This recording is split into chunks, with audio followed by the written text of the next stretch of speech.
Jeff Harding. I'm sitting in for Carol Case, who's out of town. Joining me here today is my co-pilot, Gary Campbell. Hey, Jeff. How you doing? Fantastic. How are you? I'm great. How are things going at the office? I know you're kind of busy.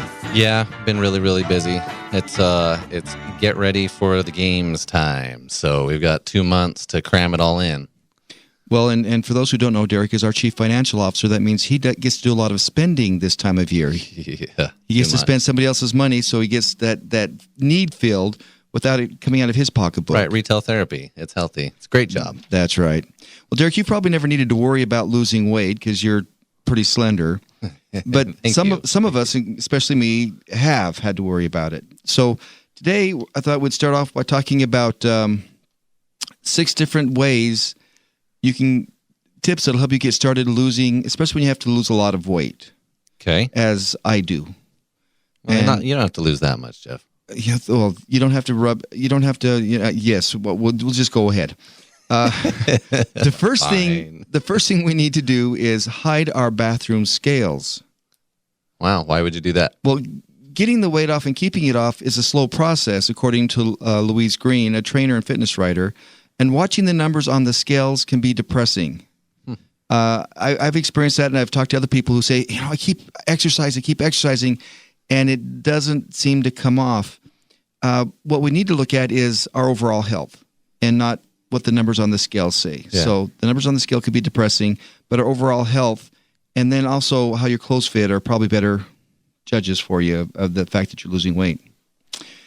And as I said, what you need to focus on your health. The number 2 thing is focus on your health rather than spending all your time looking at the scale. And according to Michelle Stenke, who herself has lost 80 pounds, says when you're physically active, you have more energy and you feel better about yourself. So enjoy the sensation of being active and strong. Instead of feeling like you're suffering through some kind of weight loss boot camp, actually relish the time you spend exercising. Yeah, I recently stepped back on the scale. It's been a while. Mm-hmm. We broke it out of the closet, and I stepped on it, and I thought I was doing great because I've been exercising, doing my own individual workouts and whatnot, and I'm heavier now than I've ever been in my life, and I thought, well, why? So I'm going to take that as maybe I wasn't watching my diet as well as I should have, but also maybe a little bit of increased muscle, which I'm hoping. Well, I thought you were trying to put on muscle weight. A little bit. Yeah, but you put on more than you were expecting. Well, either that or it was a combination of me not watching my diet. All right. Next is drink more water. But if you set the bar too high, you're setting yourself up for failure, according to Dyson Tsumi, founder of Get Fierce. She said that she dropped more than 70 pounds from her frame. Wow. But she said that sometimes clients set a goal, like drinking 2 liters of water a day or something like that. And that's so extreme, your body's not prepared for it, and mentally you're not prepared for it. So you need to drink more water, but you need to do it in a smart way. Well, it does cleanse, right? So it makes sense to drink the water. Oh, you definitely need to do it. It helps get the toxins and the bad stuff out, and helps with digestion. Sometimes it's really hard just to remember to drink water, as simple as that is. Now, we live in a desert environment, and I find it's easier in the desert environment to remember to drink water, but still probably not as much as we need. Yeah. Than when I'm in a humid climate. Yeah. Like if I go back east, I never feel thirsty. So it's sometimes, like you said, it's hard to remember to drink the more water. The next thing is we need to be able to find our happy place. And that sounds silly, but if you're in the middle of a workout, if you're doing something that's difficult, you need to find that place where you feel good and where you can be happy and enjoy it. And especially if you're if you're working out at home and you find that depressing because you're all alone and working out, then maybe you need to go to a gym where you're with other people and working out with other people and having supporting a support group at the gym. So you need to find your happy place as you're exercising and trying to lose the weight. So your exercise happy place, not necessarily your get away from stress happy place. Yes, not your Neverland happy place. your exercise happy place. Thank you for pointing that out. The next thing is you need to make a plan. Start every week by putting your schedule in order and make sure you put time for training in your daily schedule and make it non-negotiable on your part.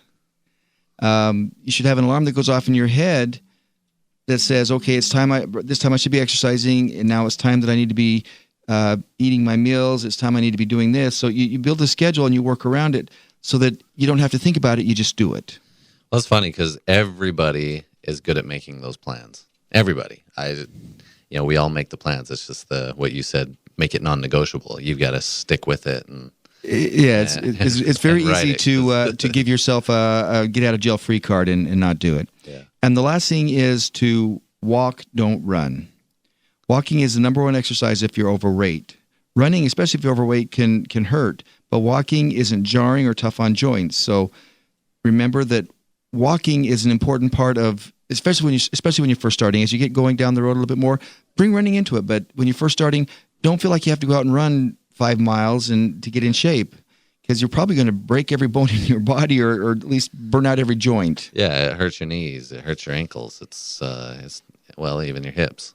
It's tough. It is. It is tough on you. So now that we've covered that important message about how to lose weight, and obviously it's on my mind because I've been putting on weight lately. So now we're going to move into the highlight of the show. We have a guest in studio with us, and it's Teri Koenig, who's works at the LiVeWell Center here in town. Awesome. Hi, Teri. Teri. Hi, guys. Hi. Let me just say I'm so happy to be back. She's an alumni now. She's a veteran. Your time. She's been on the show a couple of times. So awesome. Thanks for coming. Well, I'm thrilled to be here, and your discussion plays very well into the topic today, because a lot of people want to drink more water, and just like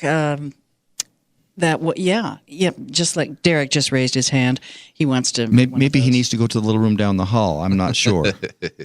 Well, I'll let Derek make that call. Okay. But they want to drink more water, and they say, I am going to drink 7 glasses of water every day. And just like your advisor who was giving that advice, you set that goal, and it is very specific, but it's not realistic. And so we can talk about SMART goals today. But, you start small, and then you build on the success, because success builds success. And then if you set yourself up for failure, guess what? You will. You feel bad about yourself. Yes. And then you don't do it again. So it's really just simple psychology 101, but we all forget. Well, let's start off by talking about SMART goals. What are SMART goals? And that's an acronym, but what are SMART goals? It's an acronym. So, you put the SMART on your page, and it's vertical. And the S means specific. So your goal of drinking more water, I want to drink more water. That is such a wonderful goal, but we're going to put some more details to it. So that's specific. I want to drink more water. And then, is it measurable? Well, no. So you didn't say how much water. Just more. Thank you, Derek, for your help.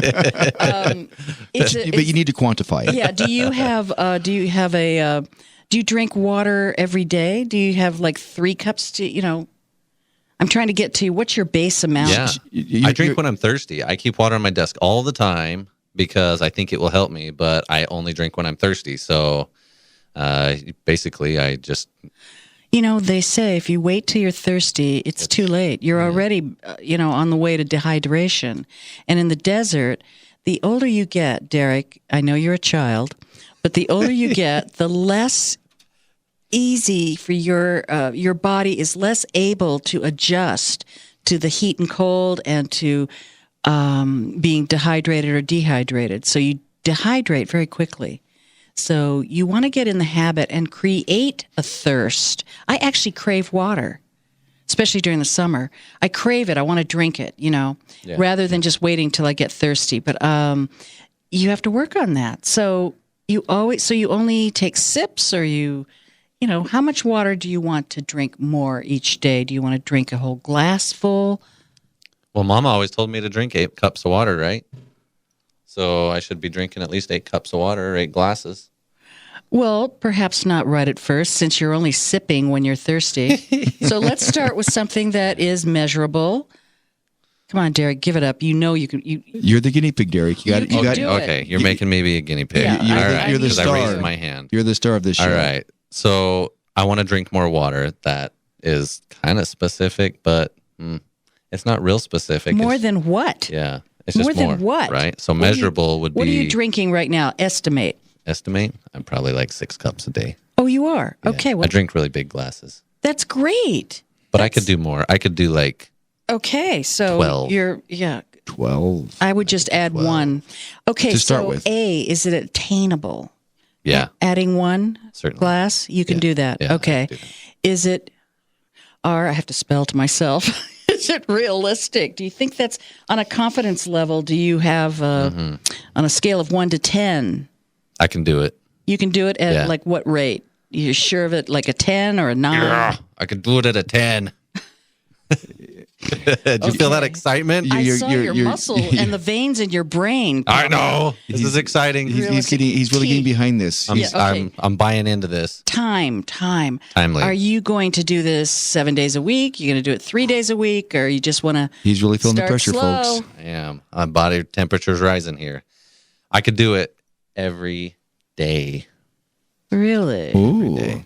You're not doing it every day now. So what? No, I makes- can. I want you to have some success. So I would say Monday, Wednesday, Friday. As a coach, I usually have to wait for you, but this is only a 30-minute show. I know. Because actually, inside of you are all the answers, Derek. I can do anything I put my mind to. You can, absolutely. You know, Henry Ford said, if you think you can, or if you think you can't, you're right. Mm-hmm. And it all starts in our brains. The motivation, the willingness to change. You have to be thinking about it. You have to be, it's not just what your mama said. Right. You have to think about it and be ready to change. So, Teri, I've set goals like this all through my life, and some, I'm doing really well at, and some I've struggled at. Probably typical of the, general population. Mm-hmm. So I set my SMART goal, do all these things. Mm-hmm. And how do I, coach myself? How do I remind myself? How do I get myself through it every single day? That's got to be a big piece of it. Right. You have to be motivated, and you have to motivate yourself. So, and that's true for a lot of like lifetime athletes. You've got to get up and do your walking or in your case, drinking. So I would, what do you think would help remind you? Is it a rubber band on your wrist? Is it a Post-it on your canister of water that's on your desk? What works for you? Or even, with the availability of phone calendars with reminders, setting reminders to go off several times a day. Yeah. That's going to be different for everybody. For me, it's got to be something that I don't have to think about. Something that's automatic like that. The phone reminder, an alarm clock across the room. I've got to get up and go shut off. Okay. Something like that. So I would try that. Different devices. Yeah. That's one way to ensure success. What's something else that you could do? Besides having Terry's come sit at your office to remind you. Yeah, you want to come sit at my office and help me? I'll pour you the water. We'll drink together. Maybe drinking alone is not for you. Yeah, maybe it's not. But water, the more you drink, the more you want to drink. That's and your true. body starts to crave it. And that's what you want. You want to flush your body out. You want to give those kidneys a chance. And also it carries all kinds of nutrients through the blood, and you've got to have the water. You do. So being your best coach yourself, you've got to come up with things that you will pay attention to. I mean, I've made plans and I've made them non-negotiable, and then what? What happens? You negotiate them? I renegotiate them. And that's okay, even with a SMART goal, even with any goal you set, but you must follow through. So if you didn't do all your drinking on Monday, all the water that you wanted to drink on Monday, you'd say, okay, Tuesday's another day. I'm going to get back up on that. Well, there's other things you can do as well, I know. And maybe you can shed some more light on this, but support groups, people around you that can help you in achieving your goals. I'm pretty sure Yes. that there's not one of our athletes, participants, that sets a goal and then doesn't have any help to achieve it. Exactly. Exactly. Well, building a good support group is important. I mean, even in our office, we're a small office. There's only 6 or 8 of us in there, depending on the time of year. But if we know that somebody's trying to accomplish something or work on something, we're supportive of that, and we'll comment on it and recognize if they're accomplishing. We have one gal in our office who's a big Dr. Pepper fan, and sometimes she'll say that she's trying to cut back on Dr. Pepper. So we talk to her. How you doing? How are you? How's it going? How are you? So we're there as a support group. And if you're just joining us, you're listening to The Active Life on Fox News AM 1450, and we're speaking with Teri Koenig from the LiVeWell Center, and we're talking about being your best coach and setting goals. So, Teri, I want to know more about being your best coach. Okay. Because that seems, I think we're all really good at setting goals. We definitely could implement the SMART model. Everybody could do that a little bit better, because then I think we would achieve them. But yes, I think it's the non-negotiation, the coaching, helping yourself get through it. It's that inner motivation. It's that motivation. It's what you're thinking in your brain, and it all starts in your head.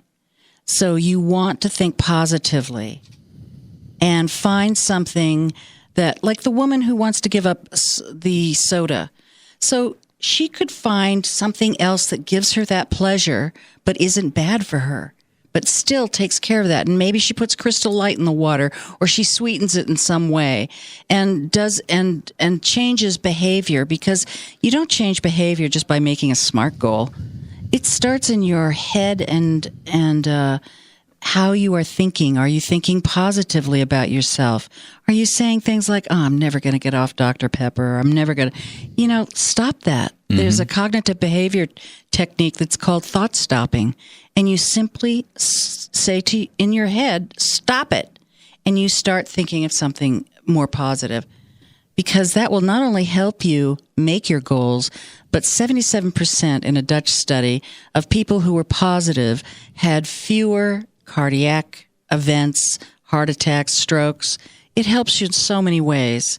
So being positive and motivating yourself, and even if you fall down, you get back up. That's resilience. That's what makes us who we are, Otherwise, you wouldn't be as old as you are. You would have given up, way long time ago, Derek, don't you think? Yeah. Because you're right. Anybody can set a goal. Mm-hmm.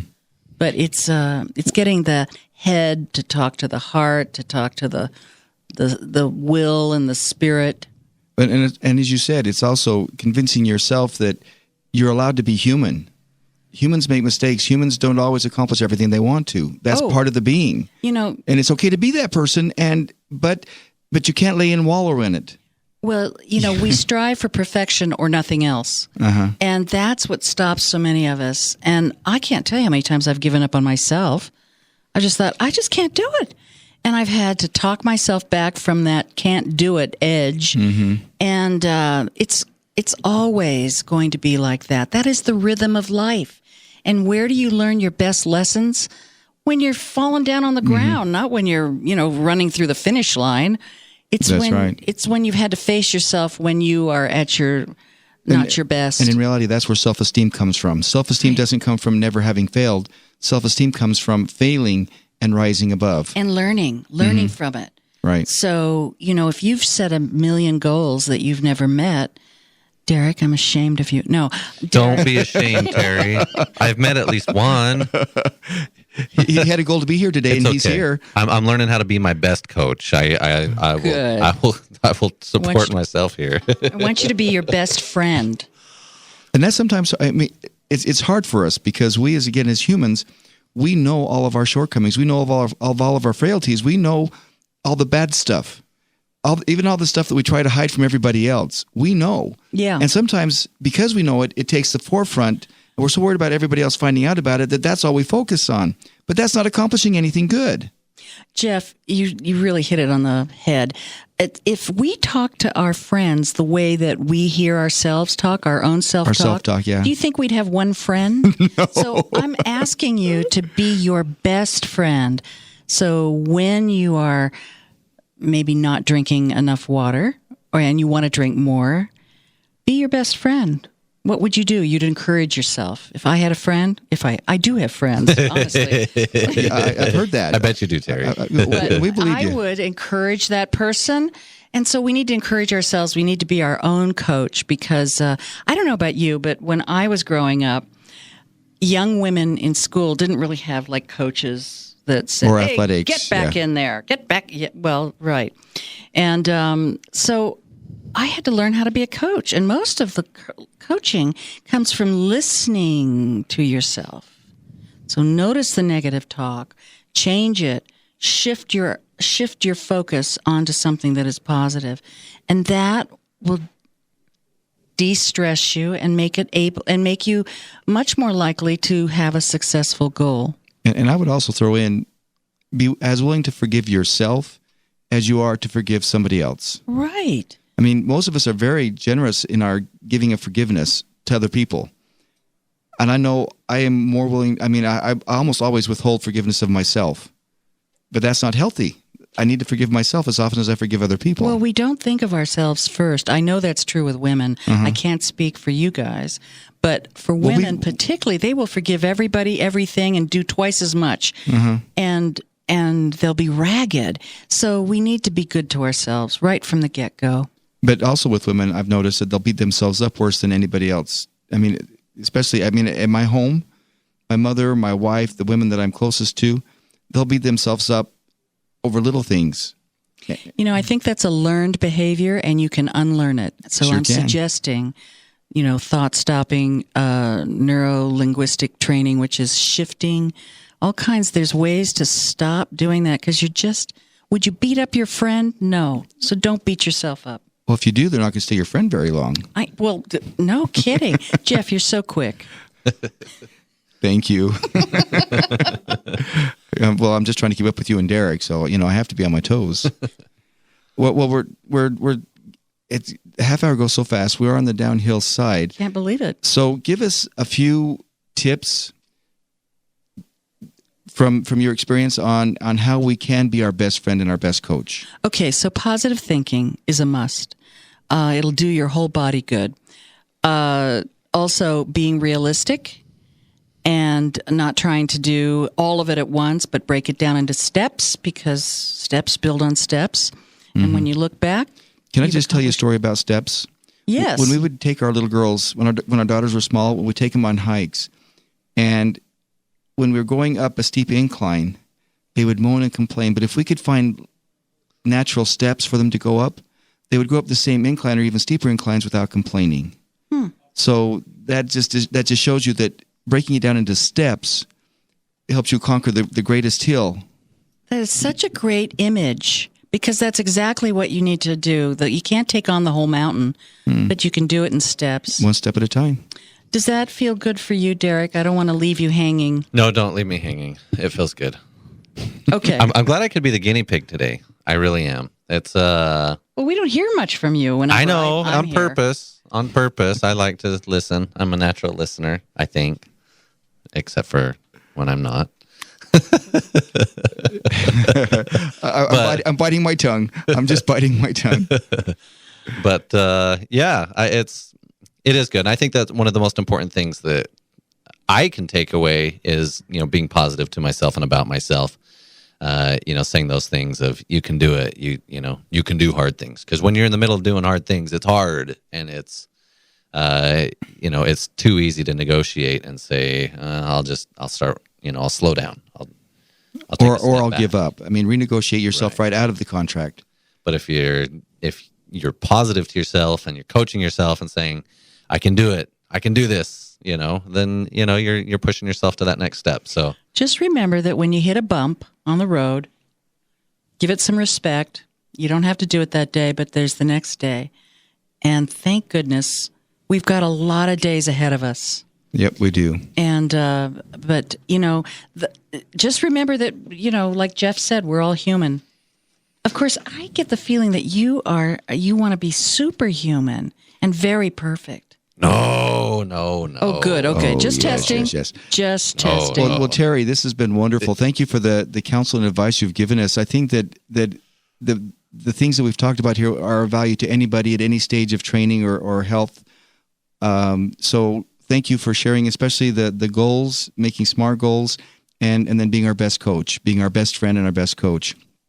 Derek. Yes. We're there. I know. We're just 2 months away from the games. Yeah, it's scary. It's getting close. Now, tell us about registration. What's closed? What's open? What's still going? All right, we have many sports that are still open, which is amazing and fantastic. We do have some sports that are closed off for registration. So pickleball is full, bowling is full, shotgun sports is full, softball and volleyball teams are full. So, but we have over 8,900 athletes registered right now. So that's great. Now, if you want to listen to this or any of the shows from the Active Life, you can go to our website, www.seniorgames.net, and they're all there to stream. You can listen to this show or any show in the past, and we'd invite you to join us each and every week here on Fox News, AM 1450, and join us for the Huntsman World Senior Games Active Life at 4:30 every Thursday. It's good stuff. And as we're winding down here, I just want everybody to remember that aging seems to be the only available way to live a long life. And that was a quote by Kitty Collins. Until next time, stay active.